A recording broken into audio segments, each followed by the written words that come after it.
Wah, kalau Bobo nggak ada takutnya, bahkan seneng banget nangkepin tokek. Gimana kalau Bobo diajak ke pemukiman tersembunyi di balik Tanggul Muara Baru Jakarta Utara ini ya? Soalnya di sini tuh gak cuma toke aja, saudaranya toke dari biawak sampai ular berbisa juga sering nongol tuh Besti di permukaan padat penduduk ini. Wah, kok warganya bisa betah ya? Yuk deh, kita cek faktanya.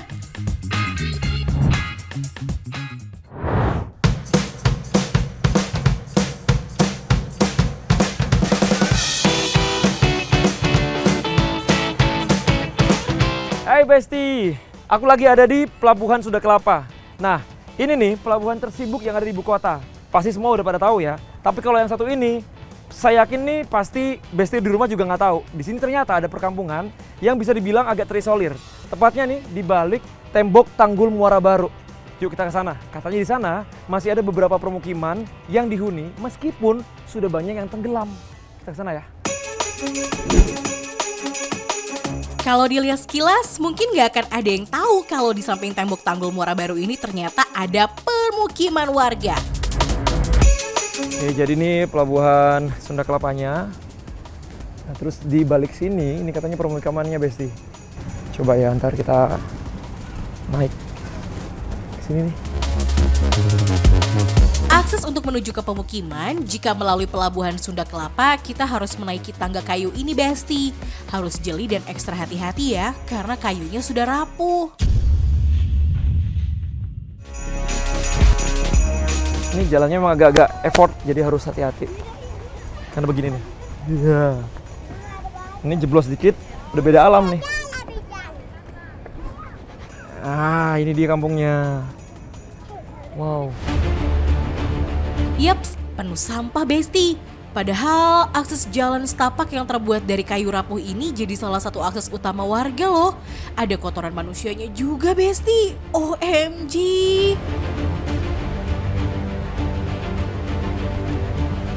Oh. Jadi begini Besti. Jalannya harus hati-hati karena benar-benar ini jalannya cuma setapak banget. Dan kalau salah melangkah langsung nyemplung.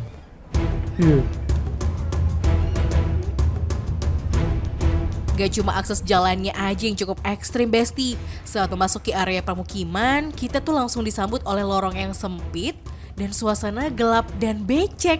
Juga lembab jadi pemandangan utama Kampung Marlina di Muara Baru, Kecamatan Penjaringan, Jakarta Utara. Sejak tahun 1978, daerah ini mulai dihuni para pedagang dan buruh harian. Padahal ya Besti, area ini tuh dulunya adalah rawa dan semak belukar loh. OMG, pantesan aja masih ada rawa di samping permukiman ini. Pemukiman yang dibangun warga adalah hunian semi permanen yang tersusun dari kayu dan membentuk lorong panjang di samping tepi laut. Persis di belakang Tanggul Muara Baru Besti. Oke Besti, kita jalan lebih dalam ke perkampungan ini. Dan kalau saya lihat, kalau tadi kan di situ harus jalan lurus ya, karena jalannya setapak. Nah ini harus nunduk, karena pendek banget.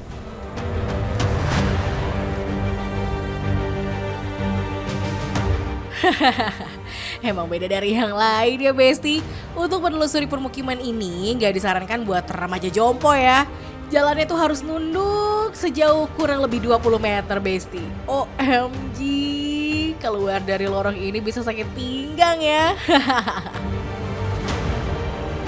Jadi harus nunduk Besti biar nggak kejedot. Nah, dah. Satu terowongan udah lewat. Bu, permisi ya Bu ya.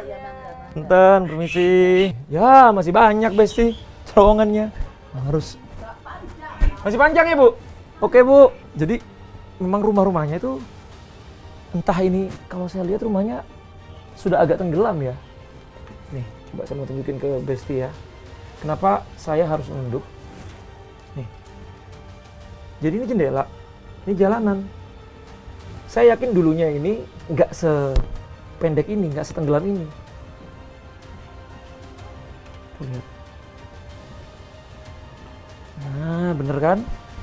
Jadi ini jalan, ini pintunya.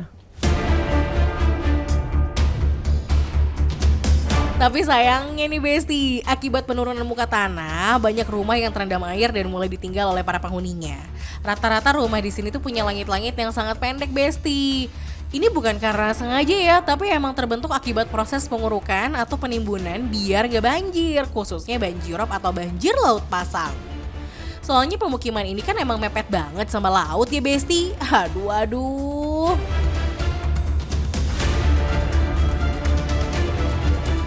Oke, Besti, ini adalah terowongan ketiga. Saya bilang terowongan ya, karena memang harus nunduk seperti ini dan ini cobaan untuk pinggang saya.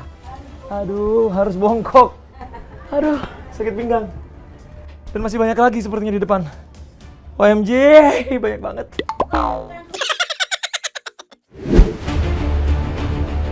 Seiring berjalannya waktu, para warga di sini tuh mau nggak mau emang harus berbagi ruang. Mereka tinggal di rumah berlantai 2 seluas 2-3 meter persegi Besti. Rumah warga hanya bisa memanjang mengikuti panjang terowongan tadi. Yang masih bisa bertahan di bawah akan tetap di bawah, sementara yang sudah terendam harus pindah ke atas dan membuat lapak baru Besti. Nggak kebayang pas banjir datang ya Besti. Aduh, akhirnya Besti. Bu, permisi. Iya. Ini memang agak-agak ini ya, capek ya jalannya ya. Harus bongkak. Ibu nggak capek Bu, jalan sebelah situ Bu? Udah biasa. Udah biasa. Bu, ini kampung apa sih namanya Bu? Marlina. Itu disebutnya kampung kereta. Kampung kereta. Kampung kereta. Iya. Rumahnya soalnya kayak kereta, Panjang, kontainer panjang gitu, ke sana. panjang. Oh, pantesan Besti. Jadi saya perhatikan rumahnya memang nggak ada yang melebar. Iya. Rata-rata memanjang dan tingkat ya. Iya. Termasuk rumah ini berarti? Iya. Ini rumah siapa nih? Oh, Ibu. Silakan, Mas. Bu, saya numpang ya Bu ya. Iya. Permisi ya. Jadi ini makanya namanya dibilang kampung apa? Kereta. Kereta. Karena rumahnya memanjang. Memanjang, lebarnya cuma 2 meter. Oh, ini 2 meter ya segini ya? Iya, 2 meter panjangnya. Oh, itu kamar, ini langsung dapur. Dapur di sini. Ini apa? Dapurnya ini kamar mandi. Ini kamar mandi. Permisi ya Bu ya.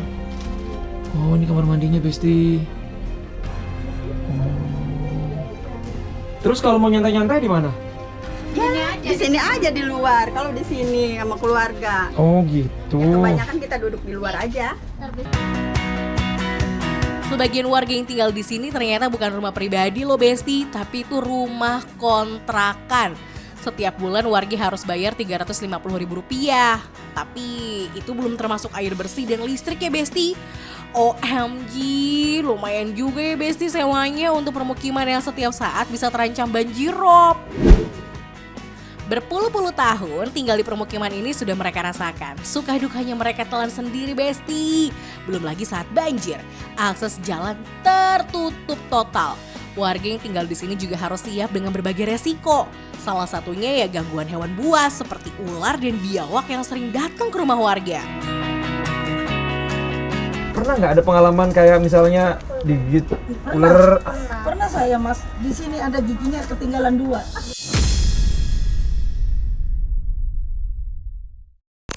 Iya, Digigit ular serius? iya setengah 6 saya keluar nyari sayur, bener saya. Ada darahnya juga, giginya nempel. Terus Ibu nggak kapok, nggak pengen pindah gitu? Ini kan agak serem kalau ada Ya, ular sampai gimana giginya. lagi? Orang udah ada biasa di sini. Dari tahun berapa? Si Ibu kan dari tahun 2000. Saya 2002. 2002. Keselamatan tak mereka hiraukan, sudah betah tinggal di kampung ini katanya Besti. Hewan buas dan apapun mereka tuh gak takut Besti. Cuma satu yang buat mereka khawatir, rumah mereka rubuh diterjang banjirop. Ngeri-ngeri sedap ya Besti. Ya ini rumah Besti, memanjang. Yang sebelah sana juga terus memanjang. Jadi rumah di situ gak ada yang melebar.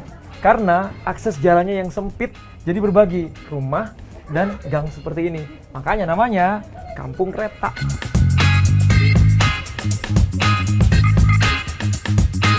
Di pemukiman padat penduduk ini tuh jangankan air bersih, sirkulasi udara yang sehat aja tuh warga nampaknya kesulitan Besti. Ya gimana enggak, ketersediaan area terbuka yang layak dan akses jalan pun juga minim. Bahkan hampir nggak ada Besti. Tapi sebenarnya nggak jauh dari kampung kereta tadi, ternyata masih ada permukiman lain yang bisa dibilang masih lebih baik dari kampung tadi. Nah, soal kampung yang tadi, kampung kereta, atau ada di namanya kampung Marlina, saya mau langsung tanya nih sama Ibu RT-nya. Ini Bu RT ya? Emang Ibu RT, nggak ada Pak RT-nya. Tanya-tanya seperti apa sih kampung ini sebenarnya? Yuk. Ini dia ibunya. Halo Ibu, Assalamualaikum. Kita udah janjian, Bu. Bu Hecim cantik banget ini. Alhamdulillah. Sengaja nih mau ketemu Besti nih.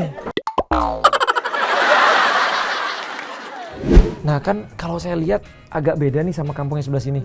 Sebelah sini kan bisa dibilang lebih bersih, sanitasi masih lebih sehat dan segala macam. Di sana itu kan ya langsung ke rawa-rawa. Terus tadi saya dengar banyak biawak lah, ular lah. Nah itu gimana tuh Bu, penanganan dari RT sendiri? Apakah memang warganya memang nggak mau dipindahin ke tempat yang sebelah sini atau memang ya gimana? Ya karena emang kan dari dulu emang pemukiman emang kayak begitu. Mm-hmm. Jadi dia bertahan aja kan dari dulu. Dia walaupun ada hewan-hewan biawak atau apa udah biasa aja buat dia.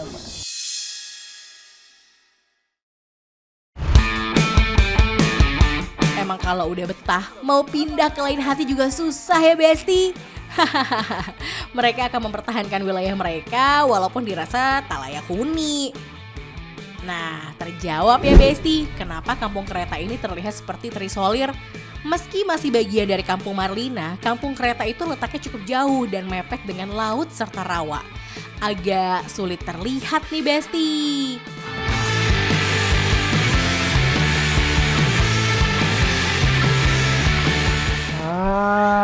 Ini dia Besti yang dimaksud sama Bu RT. Ada pintu keluar, jadi nggak perlu muter-muter lewat rawa-rawa tadi. Ya, saya juga nggak nyangka nih, ternyata masih ada bangunan seperti ini di tengah ibu kota. Ya udah kalau gitu, saya pulang aja, udah capek Besti. Saya pinggang.